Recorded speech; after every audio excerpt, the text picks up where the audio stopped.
وَسَبِّحْ بِحَمْدِ رَبِّكَ حِینَ تُقُومُ وَمِنَ اللَّیلِ فَسَبِّحْهُ وَإِدْبَارَ النُّجُومِ۔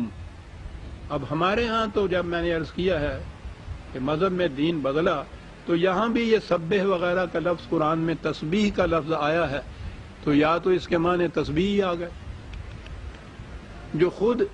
مسلمانوں کے اندر غیروں سے مانگی ہوئی ایک چیز ہے جو آئی ہوئی ہے۔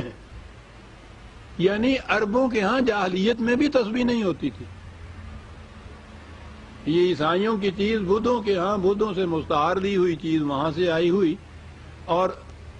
وہ سبح کا ترجمہ تسبیح کرنا ان کی زبان میں یہ بات نہیں تھی، لینگویج میں میں عرض کرتا ہوں ایک تصور دین کا تو ایک طرف رہا،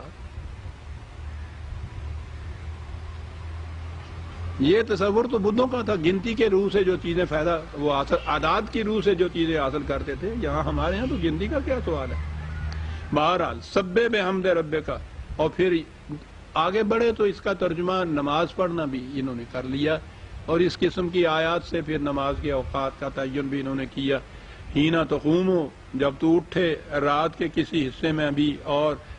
ستاروں کے غروب ہونے کے بعد بھی، یہ عام ترجمہ کیا جائے۔ سبح کا ترجمہ عربوں سے پوچھ لیتے، قرآن سے پوچھتے تو بات ہی اور ہو جاتی۔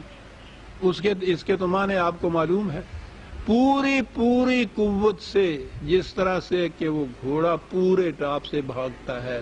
تیراک پورے ہاتھ پھیلا کے تیرتا ہے، تم سرگرم رہو، دن رات صبح شام سرگرم رہو اپنی ان ایکٹیویٹیز میں، اپنے پروگرام میں جمے رہو، ثابت قدم رہو،